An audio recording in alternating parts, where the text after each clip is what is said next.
हम आज बीएससी एजी part second में livestock and poultry production course में प्रैक्टिकल कोर्स में ये आपका सब्जेक्ट है। इसमें casting and controlling of various animals, इसमें विभिन्न वर्ग के पशुओं को नियंत्रण करना या कंट्रोल करना। पशुओं को कंट्रोल करना क्यों आवश्यक है?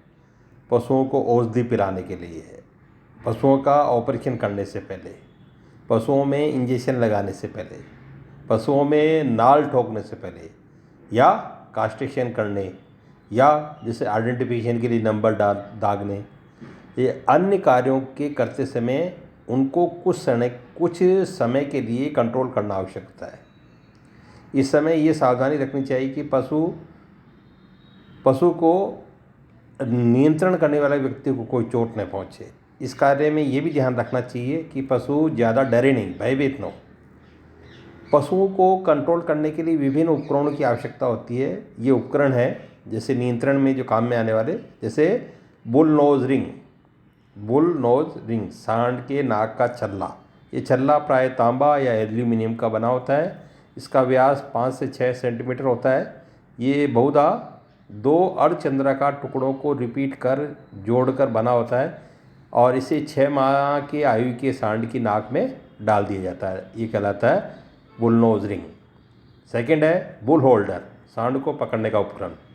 ये लोहे का बना होता है।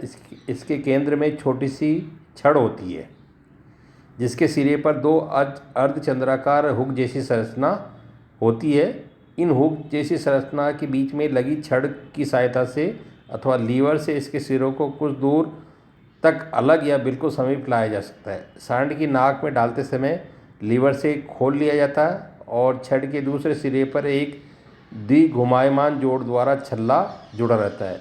ये हाथ से पकड़ने के काम में आता है। दूसरा है बुल लीडर। ये लोहे तथा लकड़ी का बना होता है। इसकी लंबाई लगभग 1.5 मीटर होती है। इसकी एक और हुक तथा स्प्रिंग लीवर लगा होता है। इस हुक से पतली जंजीर डंडा के भीतर से निकलकर दूसरे सिरे तक जाती है। इसको खींचकर हुक को खोला या बंद किया जा सकता है। इस उपकरण में लगे हुए को सांड की नाक में पड़े छल्ले में फंसाकर सांड को दूर से काबू में कर लिया जाता है। ये गलत है बुल लीडर। नेक्स्ट है एंटी काउ किकर, पैर मारने को रोकने वाला उपकरण। ये गाय का दूध निकालते समय या थन में दवा चढ़ाते समय इसका प्रयोग किया जाता है जिससे कि गाय पैर न मारे और दूध निकालने में कोई आपत्ति नहीं होगी। ये कहलाता है anti kicker. Drink water gauge, मुंह खोलनी। इसका प्रयोग माउथ एग्जामिनेशन, मुंह परीक्षण में दोनों जबड़ों को खुला रखने के लिए किया जाता है। ये एल्यूमिनियम की बनी होती है। ये इस प्रकार बनी होती है कि पशु के जबड़ों में ठीक प्रकार से आ सके। नेक्स्ट है हाल्टर। ये रस्सी या चमड़े दोनों का बना होता है और इसका कार्य पशुओं के लिए रस्सी के बने साधारण बागडोर प्रयोग किए जाते हैं। हाल्टर बनाने के लिए रस्सी के एक सिरे पर छोटा सा फंदा बनाते हैं। इस फंदे में 10 से 15 सेंटीमीटर आगे तक दूसरा फंदा बना होता है। इसके बाद रस्सी इस फंदे में 10 से 12 सेंटीमीटर आगे तक दूसरा फंदा बन जाता है। इसके बाद रस्सी के खुले सिरे को एक के बाद दूसरा फंदा निकालकर हाल्टर बनाया जाता है। तो ये कहलाता है कॉमन हाल्टर। नेक्स्ट है इसमें मुंह खोलनी।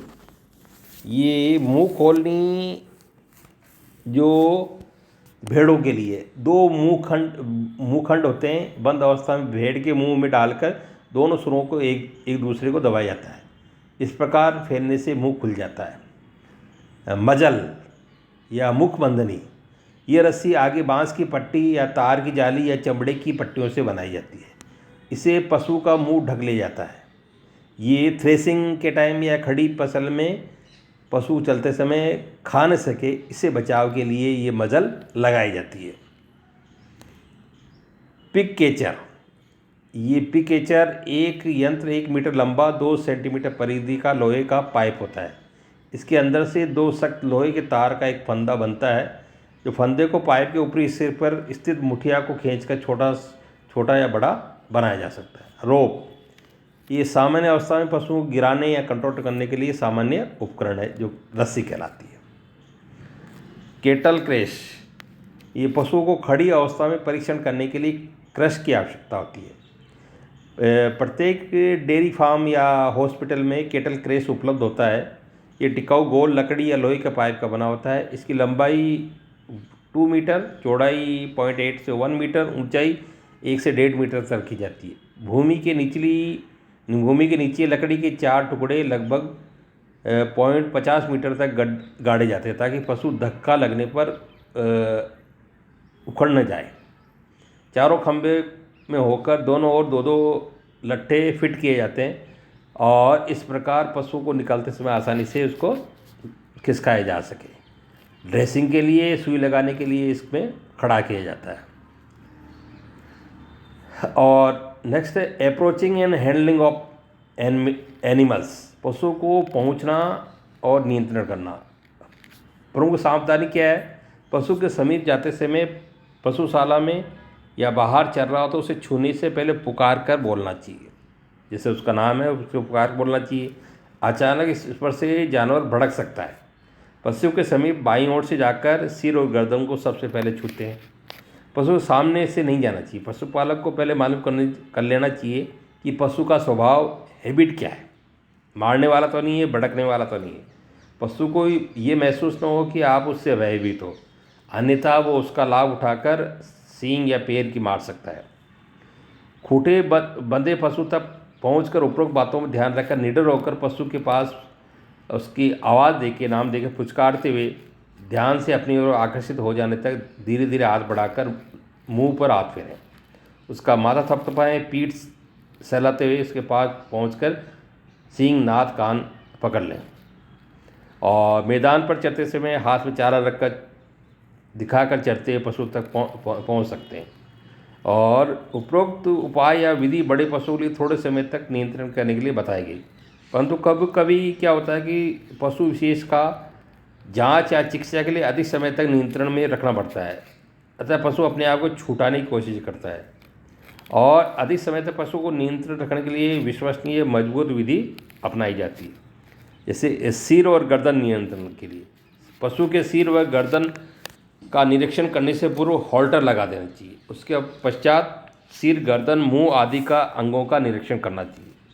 यदि पशु बिना सींग का है तो हॉल्टर का प्रयोग किया गया तो हॉल्टर के दोनों ओर कपोल वाली पट्टी का दोनों हाथ से पकड़ना चाहिए और इसमें जिसके बाएं हाथ से मजबूती के साथ पकड़नी चाहिए। दाएं हाथ का प्रयोग सिर, गर्दन का निरीक्षण करने के लिए करना चाहिए।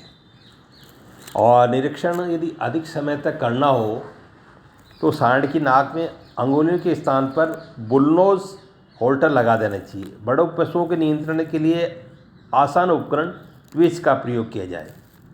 कान गलकंबल पर लगाया जा सकता है। और मुंह खोलने के लिए माउथ गेज का प्रयोग किया जाता है, जैसा कि इसमें डायग्राम में दिखाया गया है कि पैरों को नियंत्रण, पशु के टांगों का नियंत्रण कैसे करते हैं।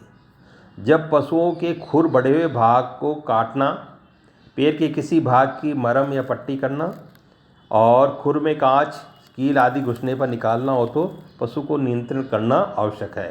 यदि पशु के टांग का मरम पट्टी करना हो, कोई कील घिस गई हो, उसको निकालना हो या उसमें का नाम जैसे खुर बड़े हों तो काटना हो, तो ऐसे समय में जिस पैर का निरीक्षण करना हो, जैसा कि इसके डायग्राम में आपको दिखाया गया है कि पशुओं का पैरों का नियंत्रण कैसे करते हैं।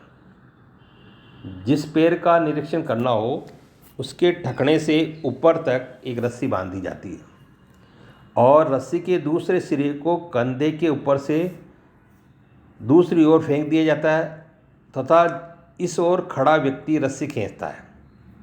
जांचकर्ता अपना मुंह पशु के मुंह की ओर रखकर टांग उठाते समय अपने कंधे से पशु के कंधे को धक्का देता रहता है। इससे पशु का संतुलन बना रहता है और पशु के पैर को उठाकर क्रिया की जा सकती है। तो ये तो था सिंपल पशुओं का कैसे कंट्रोल किया जाता है, नियंत्रण किया जाता है। और ये बड़े पशुओं के कंट्रोल की कौन कौन से सावधानी है, मेथड है, उसका हमने स्टडी किया। हमने नेक्स्ट में जो स्मॉल एनिमल्स है उनके बारे में स्टडी करेंगे। Thank you.